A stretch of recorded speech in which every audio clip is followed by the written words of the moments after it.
جرح نے شہزادی کو سمجھا دیا کہ ہر کس و ناقص سے اپنا حال بیان نہ کرنا، کیونکہ خدا داد کے قاتل بھائی بھی یہی ہیں۔ اگر ان کو تمہاری آمد کا علم ہو گیا تو کوئی نہ کوئی شرارت ضرور کریں گے اور فتنہ کھڑا کر دیں گے۔ چنانچہ پہلے جرح نے شہر میں نکل کر حالات معلوم کرنے شروع کر دیے تاکہ دریافت ہو سکے کہ شہزادگان ہیرن نے آ کر کیا قصہ مشہور کیا ہے۔ مختلف لوگوں سے پوچھ گچھ کر کے اسے علم ہوا کہ شہزادہ خداداد کی والدہ ملکہ فیروزہ بھی یہاں آ گئی ہیں اور اپنے بیٹے کی طرف سے بے حد فکر مند ہے۔ ملک ہیرن کو جب سے یہ معلوم ہوا کہ خداداد سپہ سالار اس کا اپنا بیٹا ہے تو ہر طرف اس کو تلاش کرا رہا تھا، لیکن اب تک اس کا کہیں پتہ نہیں چلا اور بادشاہ بہت رنجیدہ ہے۔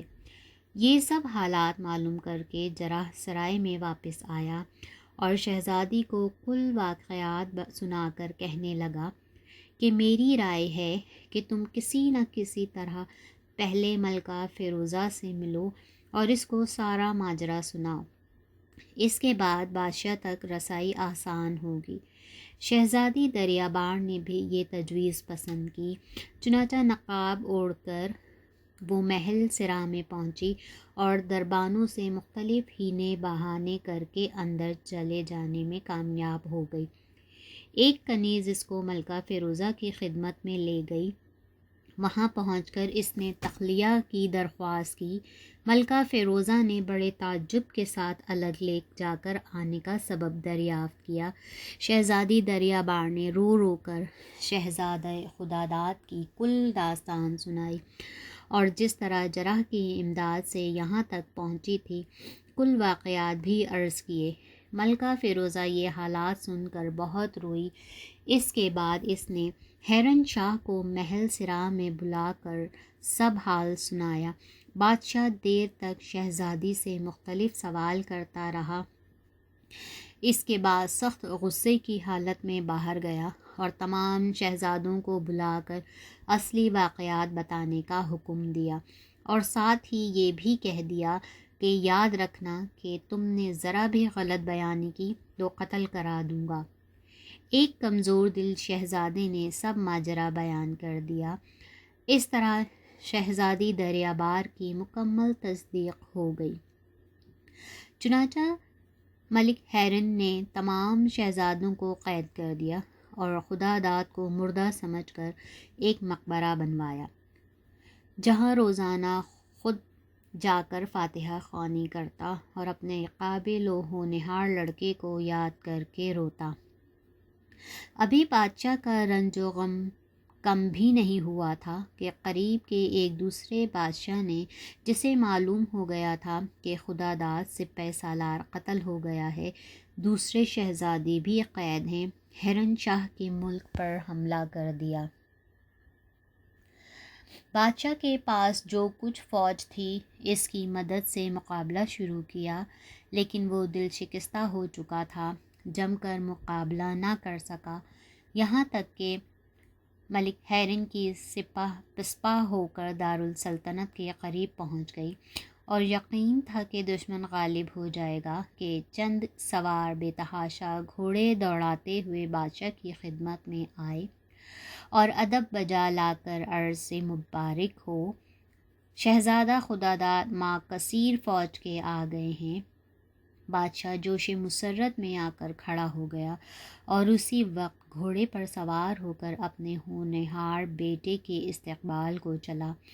شہر کے دروازے کے قریب خداداد مل گیا، باپ کو دیکھ کر گھوڑے سے کود پڑا اور دوڑ کر رکاب تھام لی۔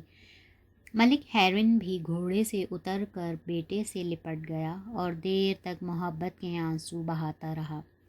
پھر شہزادے کو لے کر محل سرا میں پہنچا اور اس کی والدہ کو اطلاع دی۔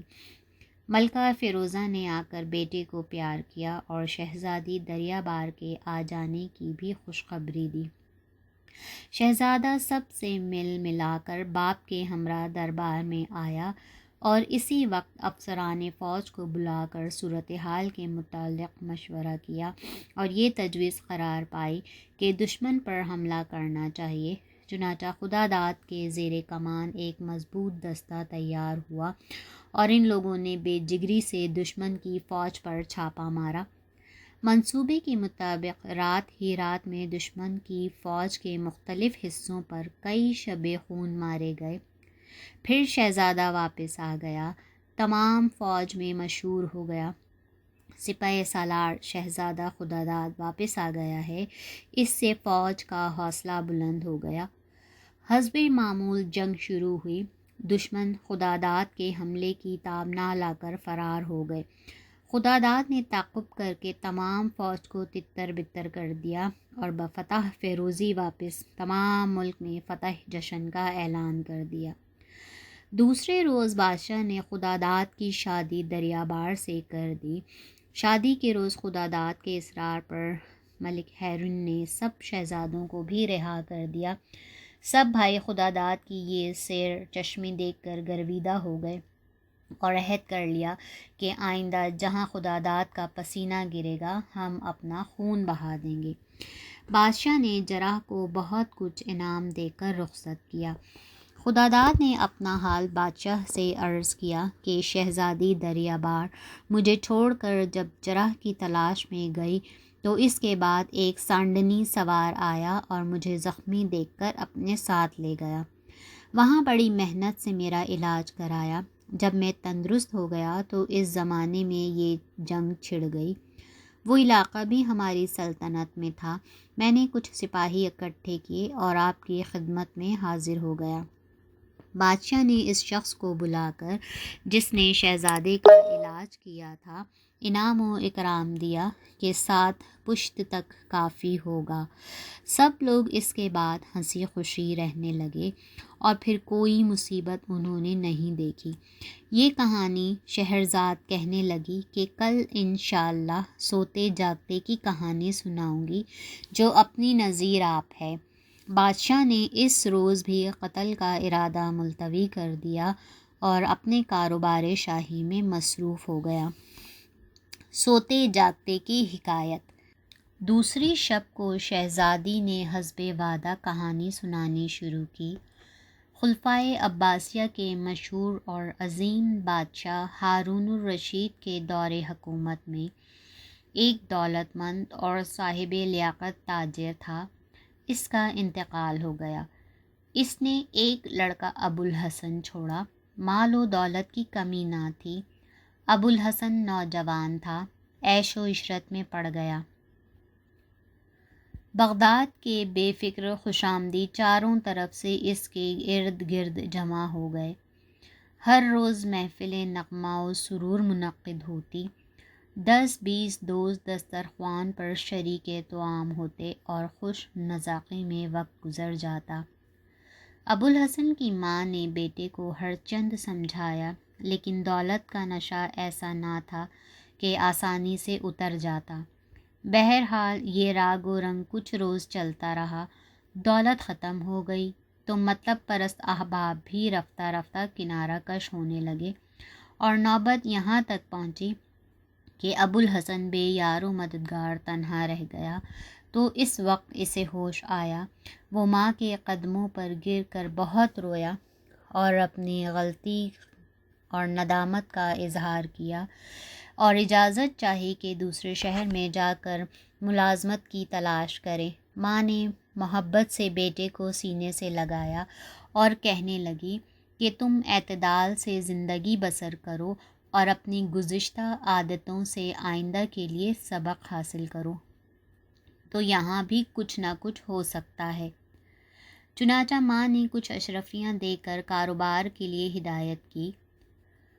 ابوالحسن نے اپنی پرانی دکان کو سنبھالا اور چونکہ کافی کھا پی چکا تھا اس لیے محنت سے کام شروع کیا۔ چند روز میں حالات درست ہو گئے اور آسائش کے ساتھ زندگی بسر ہونے لگی، لیکن مدت تک دوستوں کے ساتھ کھانے پینے کی وجہ سے تنہا دسترخوان پر بیٹھا بہت بار محسوس ہوتا تھا۔ اس لیے ماں کے مشورے سے اس نے یہ معمول بنا لیا کہ شام دجلہ کے پل پر یا کسی کاروان سرائے میں جاتا اور ایک دو معزز سوداگروں کو بطور مہمان اپنے گھر بلاتا، اعزاز و اکرام سے رکھتا اور دوسرے روز رخصت کر دیتا۔ ایک روز کافی دیر ہو جانے کے بعد ابوالحسن کو موزوں مہمان نہ ملا۔ وہ کچھ مغموم خاطر دجلہ کے پل پر کھڑا تھا کہ چند تاجر آتے ہوئے نظر آئے۔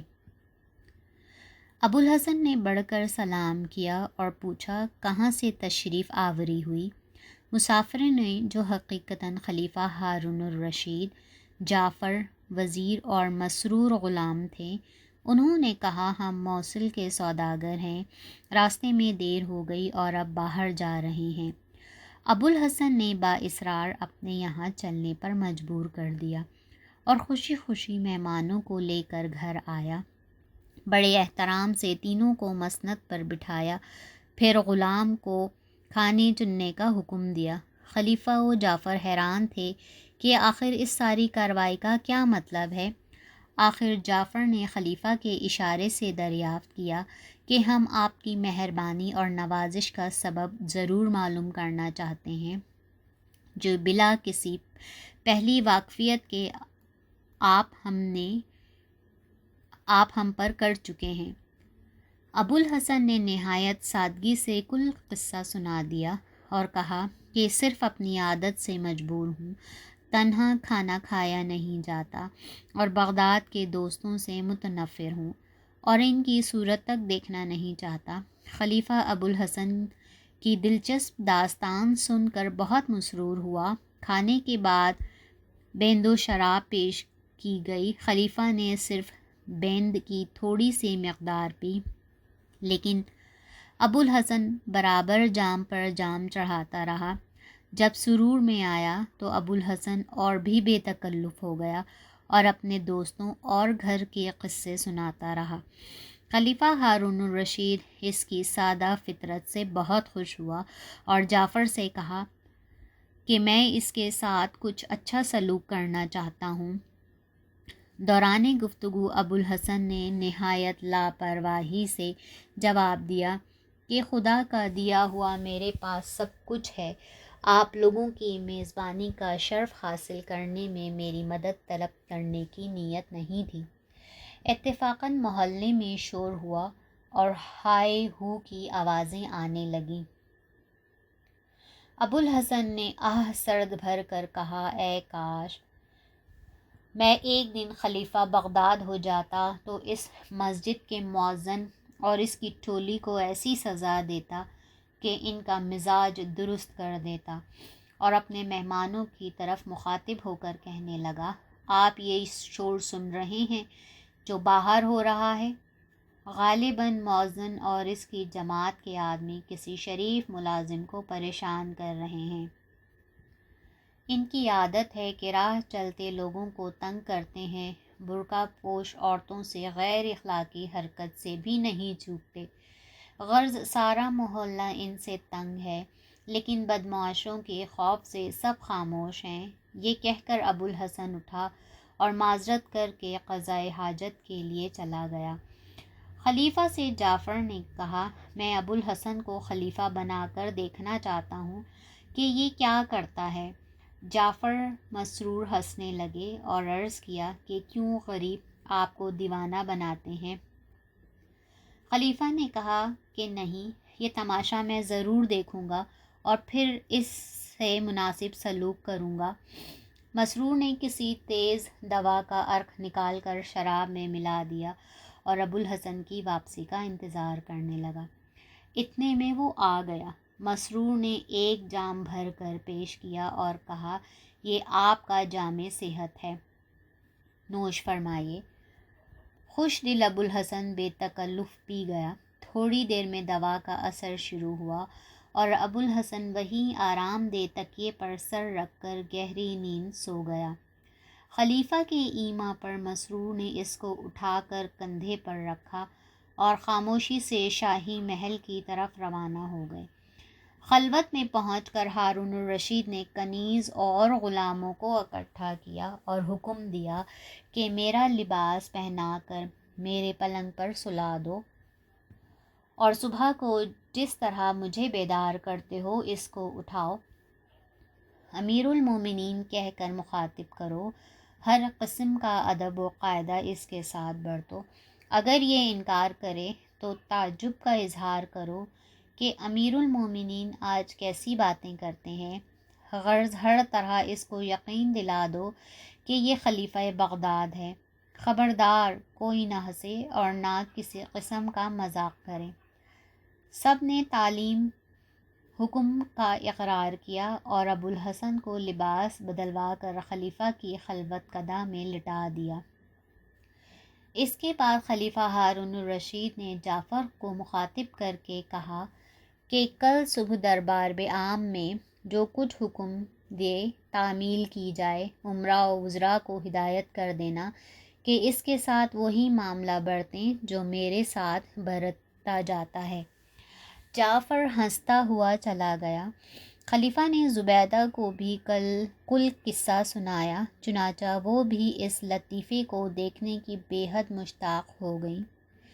اس کے بعد خلیفہ نے آرام کیا اور کنیزوں کو حکم دیا کہ صبح کو ابو الحسن کو بیدار کرنے سے پہلے مجھے جگا دینا تاکہ میں اس کا تماشا دیکھ سکوں۔ علی الصبح ہارون الرشید اٹھ بیٹھا اور زبیدہ کو بھی جگایا، پھر دونوں ایسی جگہ چھپ کر بیٹھ گئے جہاں سے ابو الحسن کی سب حرکات دیکھی جا سکتی تھیں۔ تجویز کے مطابق چند کنیزیں ابو الحسن کے پاس آئیں۔ ایک کنیز نے سرکے میں بھگویا ہوا اسفنج اس کی ناک کے قریب کیا